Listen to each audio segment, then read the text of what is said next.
You are now listening to Cooper TV.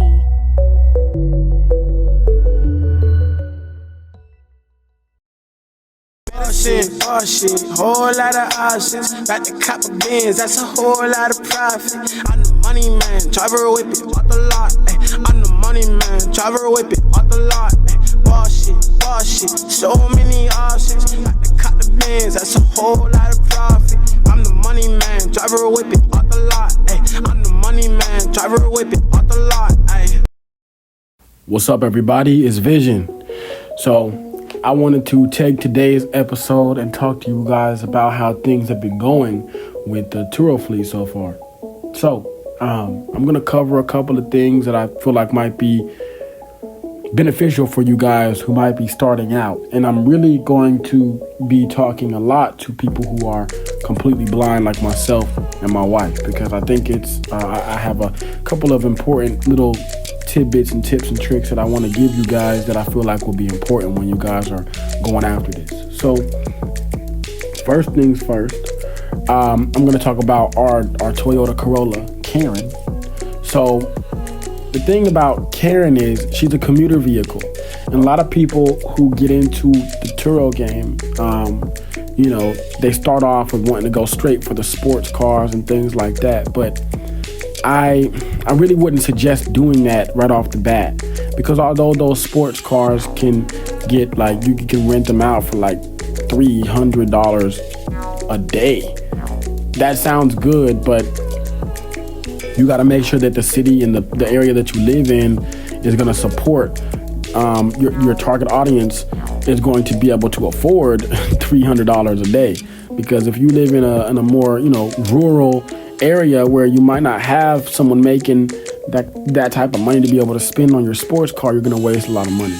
So for me, I personally have been focusing a little bit more on commuter cars, not because Austin isn't an area where you can actually get sports cars and they will do good, because sports cars will do good as well. But commuter cars is what I'm noticing. They last a lot longer on the platform. They're getting booked out a lot more than those sports cars. So one trip for a sports car could be $700. If you have it listed at $300, someone rents it out for 3 days, 3-4 days, you could be profiting $600, $700, even maybe even $900 on that car. But how often is that car gonna be booked like that? That's the question that you have to ask yourself. So you always have to make sure you're doing your research to know what type of car you want to get. So in the case of Karen, she's a 2021 Toyota Corolla, and she goes for about anywhere between $55 a day and $85 a day, which is where I have it set to, which is the margin. I have the automatic pricing turned on, so Karen is priced based on user demand, which means if the demand is high on a particular day, Karen might be rented out for a higher price, upwards on that $85 margin. But then if it's a slower day, the price will drop automatically. The app will automatically drop that price to $55 a day for some of the users to just kind of make it more appeasing or appealing to some of the users that are on the platform. And so far, since we bought Karen, we have not had a day where she's not been booked out. We've completed 7 total trips so far, and we got her maybe three weeks ago now, and every single day that we have had her, she has been booked out, making us money.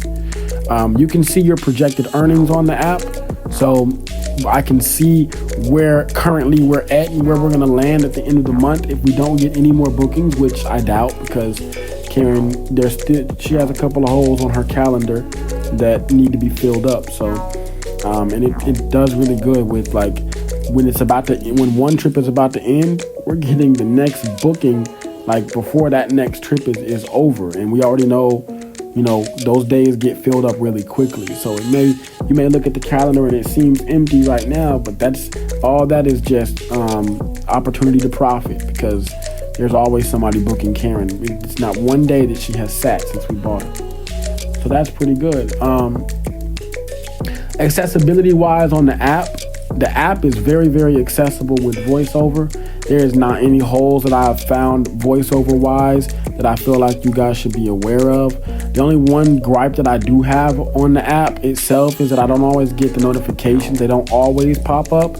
And so what I like to do is give all my guests my phone number so that they have my phone number. They can text me and call me. I have a separate phone that I use specifically for this, as well as my Airbnb properties and things like that.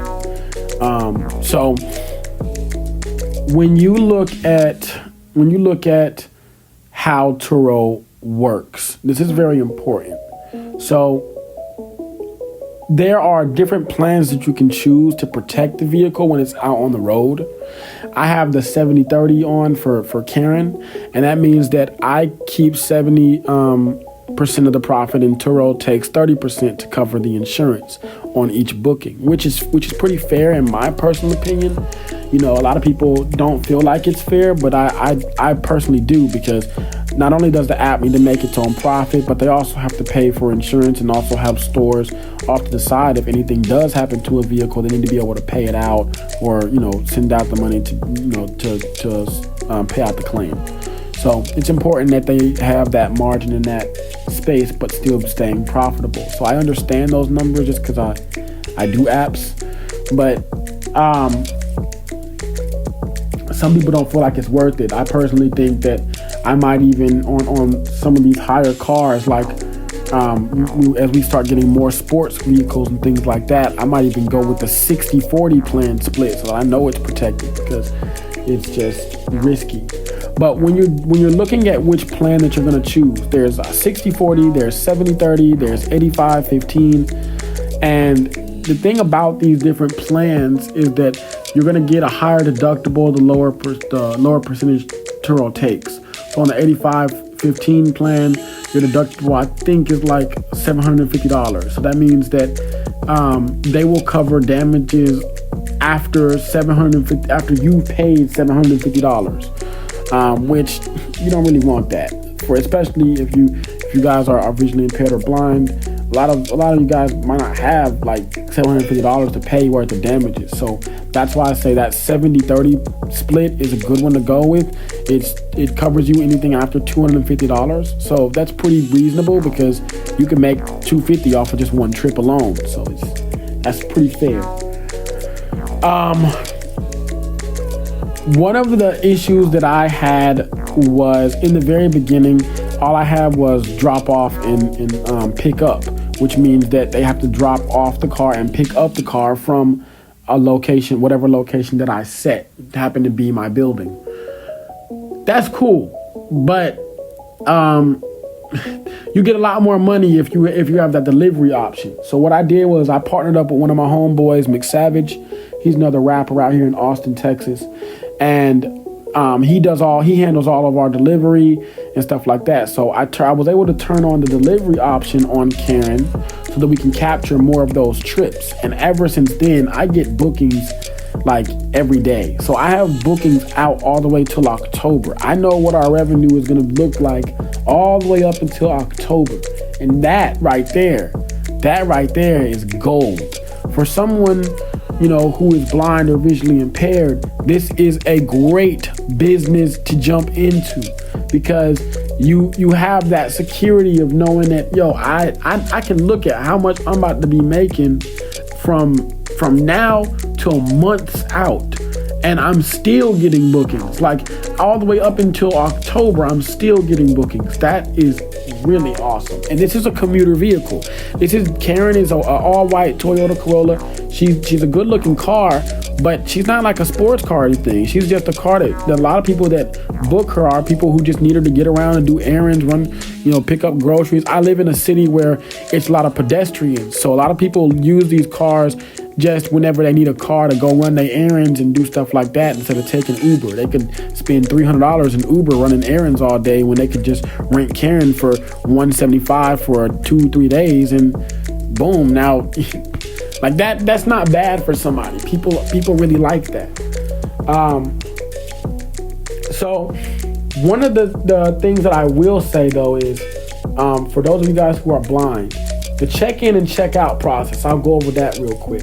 So when you're checking in the vehicle, meaning you're preparing the vehicle to be ready for the next trip, You have to make sure that you wipe down all the seats, the steering wheel, the console, clean everything out. Make sure you're wiping everything down, and then you take your before pictures. The app requests that you take 10 to 15 photos. So what I do, there's an app called Ira, and then for those you guys who don't know this is an app where anybody who is blind or visually impaired, and I really think anybody can really do it, but I don't know why you would need to if you're not blind. You can go on Ira, and you can go to their promos section, because you usually have to pay for Ira. But what I do is I go to the little promo section. I go to the bottom where it says, you got the small business offer. You turn that offer on and you get a free 30 minutes. So I turn that on. And then once you call Ira, I walk around the vehicle. They take all the pictures for me. And then they upload them, send them right to my phone, and then I can upload them to the app that way. It doesn't even take me 30 minutes to do that. It takes me maybe 10 to 15 minutes to do that, and then another 10 minutes to wipe down the car, clean it out, make sure everything is good. Check the odometer, which is the mileage. Put the mileage in there, how much mileage it is. Check the fuel, put how much fuel is in the tank, and then that's how you check in. That's pretty much the whole process. Once you're all checked in and you've completed your cleaning checklist and everything, you're good. That total check-in process maybe takes you 25 to 30 minutes tops. You're not really gonna be dealing with that much. I don't really deal with that much. I've just been doing this, just kicking back on my couch. I ain't really working that hard on it, to be honest. And so once the car is checked in, then the guest will come pick it up. You hand off the keys. But I'm actually looking to get an automatic door lock for all of the vehicles. So that way I can unlock them right from my phone. So people just come up. I can have the concierge let them in through the parking garage. They can grab the car, give them the code. They drive it out. And that's it. So that's kind of how I want to get to it, where everything is automated. And once everything is automated, then I'll be able to do things like moving the vehicles into strategic spots, so that they're in strategic spots around the city that I know people would book out more because of the area that it's in. I right now I live downtown, so it's really smooth. It's really convenient. I'm in a central area to everything, so it's convenient. But not everybody has that luxury, and the luxury to be able to move your car around and put it in places because you can remote unlock or lock it. That's a beauty. So definitely invest in some of these things, like the remote unlock, the remote start, the remote shut off. You can invest in all this stuff. So if somebody's not bringing your car back, you can remote from your phone, shut the car down, and then boom, like if they're not gonna bring your car back, you shut that mug down so they can't go nowhere else. And then always invest in you a tracker for all of your cars, so that way you always know where your vehicle is. If you need to go grab it, pick it up, take it somewhere. And again, I have a partner that I established, McSavage. He goes and anytime I need him, he can pick up the cars. He can take the cars if they need to be delivered, stuff like that. So just make sure that you're using your network. Partner up with somebody that can see for that part. But really, if you don't do that, you can still do this on your own. Like, you can still manage the whole car, the cleaning, the whole steps, everything by yourself. It is completely possible to do it. I'm just lazy. I like to take shortcuts. So whenever you have your car and it's ready to go and it's all booked, the after trip, once the car is dropped back off, then you take your after photos and you document to make sure that everything is good, so that way, if there is any damages, you have the photos to prove the before and the after photos to prove it, so that Turo can pay you out for any damages that you have from the trip. So that's pretty fair. And let me see. I don't think I have anything else like that I feel like is like super difficult, or like that I had to find a finesse around. I really haven't had to do too much with it, to be honest with you. Since we got it, about $1,500 at the end of the month projected right now. And again, like I said, you know, this could replace somebody's SSI. If you guys are still on the SSI, this right here could replace your SSI and some. And I think that's just super cool. And it's just that's just off of one car's profit. $1,500 in 1 month, and there's still days on the calendar that still need to be booked out. So I can check in with you guys at the end of the month and let you guys know what the full earnings were at the end of the month. But so far, so good. And I really like this. I'm planning on just continuing to level up. My goal is 6 cars by the end of this summer. So I hope this was helpful for you guys. And if you guys need any advice on how to start Turo, drop it in the comment section down below. Leave a like on the video if you like this type of content and you want me to share more about, you know, the Turo experience and how it works. Definitely leave a like, because it definitely helps us out. We passed 1,000 subscribers on the channel just about a week ago, and we also are almost on our way to 2,000 subscribers. So I'm just really excited for our growth, and I really want to thank you guys. So make sure you subscribe, like I said, comment down below, leave a like, and I'll catch you in the next one. Thanks.